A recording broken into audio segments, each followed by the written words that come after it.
นี้ถือว่าเป็นมือสันวันชอบประกอบบ้านดีมือสีเสด็จกระทำลาบาสี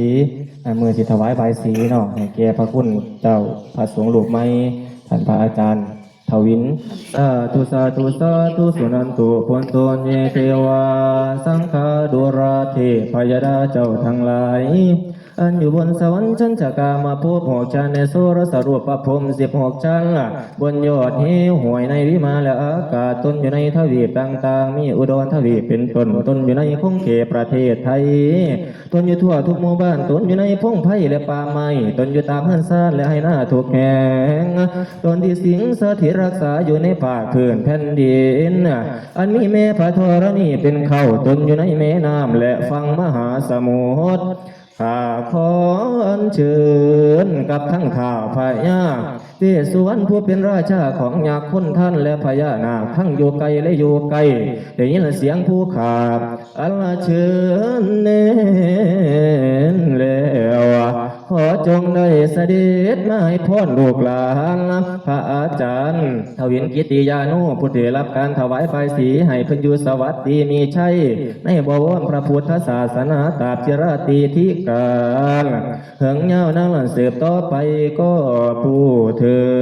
นนะโมตัสสะภะคะวะโตอะระหะโตสัมมาสัมพุทธัสสะนะโมตัสสะภะคะวะโตอะระหะโตสัมมาสัมพุทธัสสะนะโมตัสสะภะคะวะโตอะระหะโตสัมมาส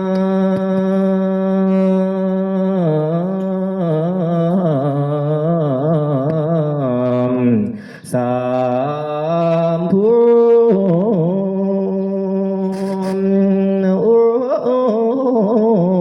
ทธัสสะ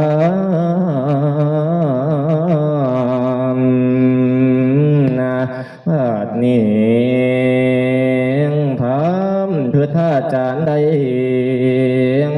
สิไว้พรอันประเสริฐให้แก่พระคุณเจ้าพระอาจารย์ทวินกิติยานุให้แก่ท่านเจ้าภาพกับทั้งญาติพี่น้องผู้มาเข้าสู่พิธีอายุนั้นให้ท่านยืนยาวมันพันวาษาเป็นขนาดสักการะหลวงเขานั้นถึงเขาหอดพันเนี่ย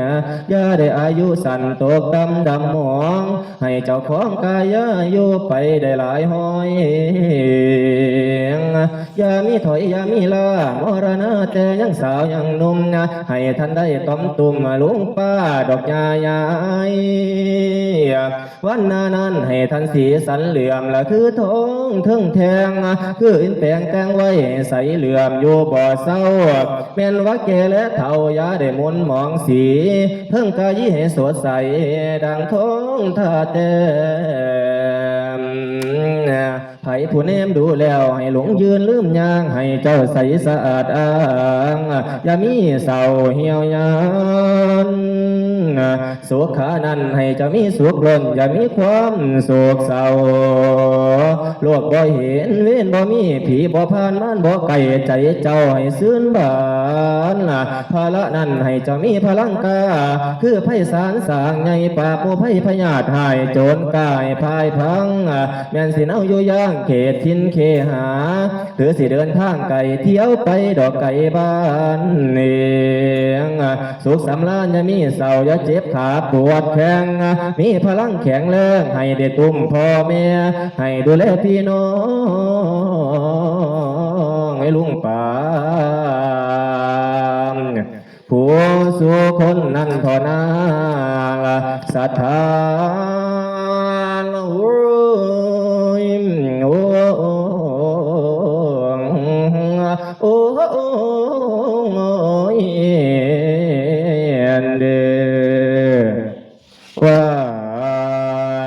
สี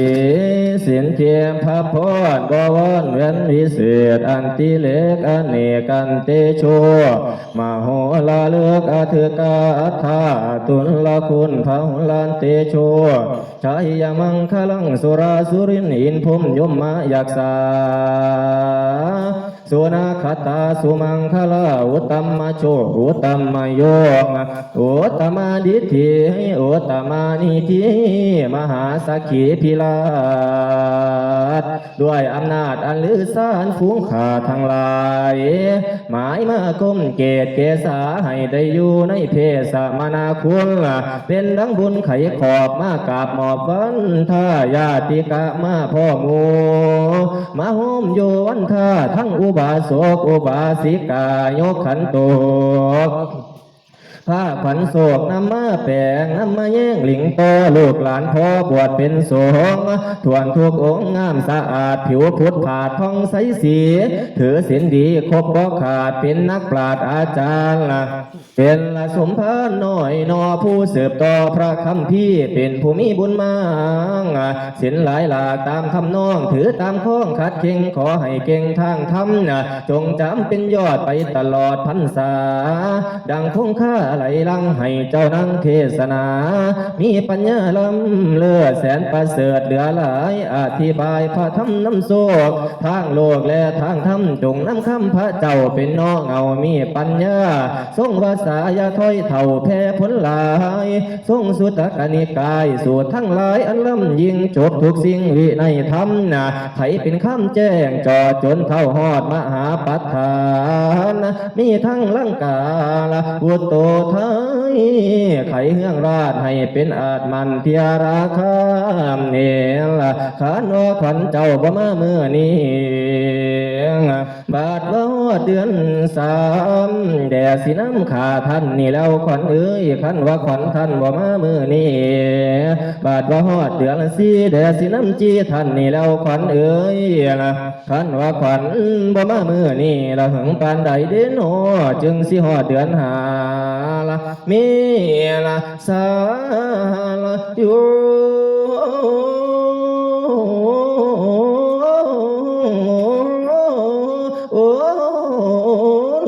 ต้นปีใหม่ฝนตกค่ำป่าไม้ขวัญทานได้เต้ามา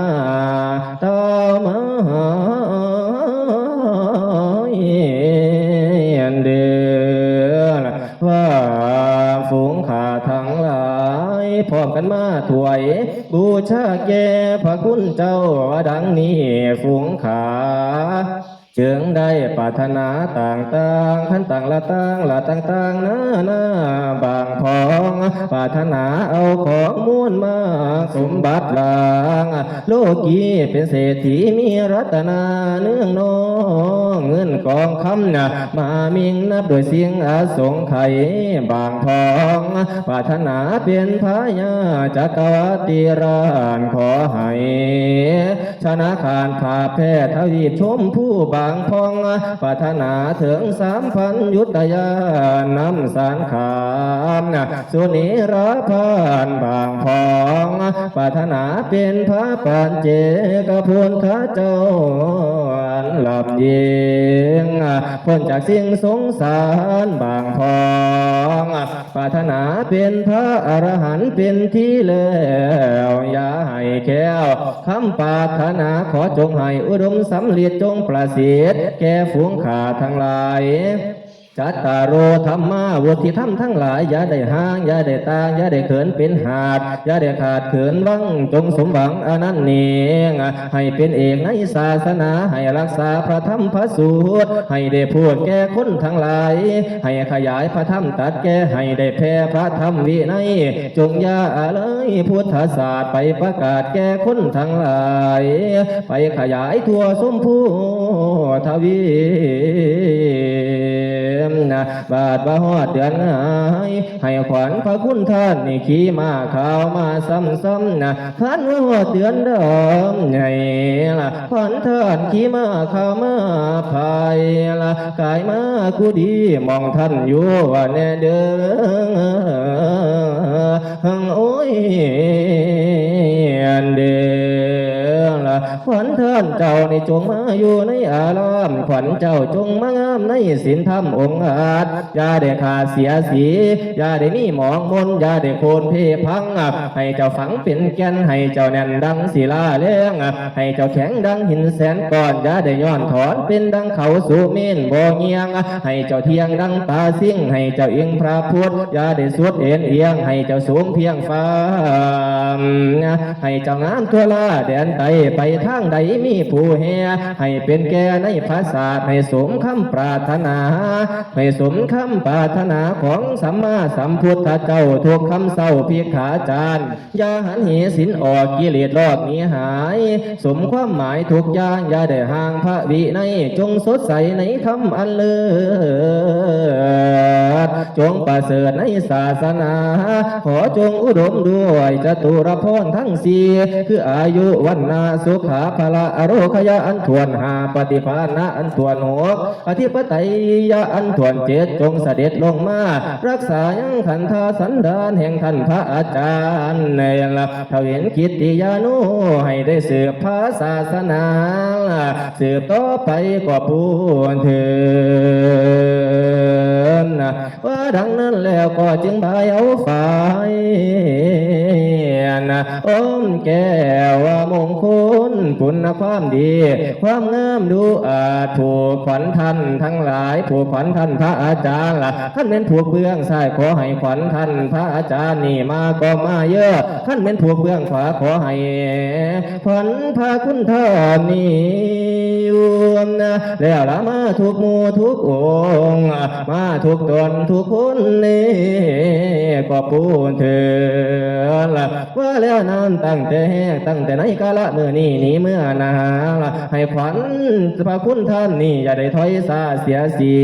ให้มีอายุยืนยาวอย่าได้สั้นมันให้เจ้ามันปานงามเขากวางมันให้เจ้ามันให้ท่านมันปานข้างหมูถอเขื่อนมันให้ท่านมันปานเขื่อนสร้างห้วงมันให้ท่านมันปานกุ้งสร้างล้อ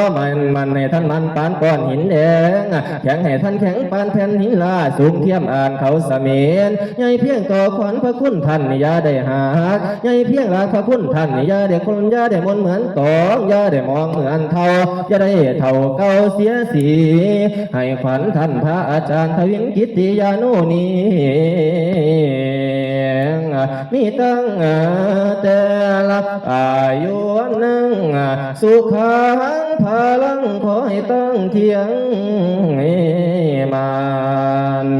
ดอกทานจวงเจริญขนมทานจวงเจริ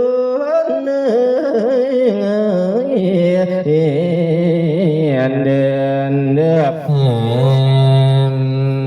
ขอพามสิได้อวยพรให้พี่น้องทั้งหลายที่มาร่วมพิธีในมื้อนี้ให้หายหวัดหายไข้เด้อพ่อเด้อแม่เด้อหายไอทุกสิ่งขี้ให้เย็นจังน้ำคำฮ้อนยาสีมีในมื้อนี้และมื้อหน้าให้โศกลางมาหุ้มสมพรใจอย่าก้อนแค้นให้โศกมาพายุมผู้คือคอนฟูน้ำอย่ามียามจมจอดตลอดไปโศกเกินอย่าจมเพื่อนให้เสื่อนบานแข้งกะยาคนขายอาหารอย่าผ่านเสียงแหลมคมสมพรใจอย่าก้อนแค้นให้โศกมาพายุมนี่ล่ะผมยาขาวให้ดำงามสีดังข้ามท่ายอมความละมั่งสังเนื้อหูตาให้สว่างทานปีใดกะสร้างให้บุญกลางโหมให้บุญตุ่มเนี่ยละมัวสันธามเนี่ยสัทธาท่านเนี่ยดวงเจริญเนี่ยสัทธาท่านเนี่ยจงเจริญ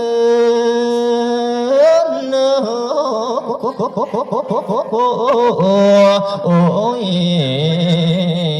เดินส สวงสาเด้อผู้ใดเศร้าละเศร้าสาเด้อผู้ใดป่วยละเถือกสาเด้อผู้ซื้อหวยรวยสาเด้อพี่น้องให้บุญตองพ่อแม่เฮาให้บุญปองละพ่อแม่เฮาโอ้โอ้โอ้โอ้โอ้โอ้โอ้โอ้โอ้ยโอ้ยลานาม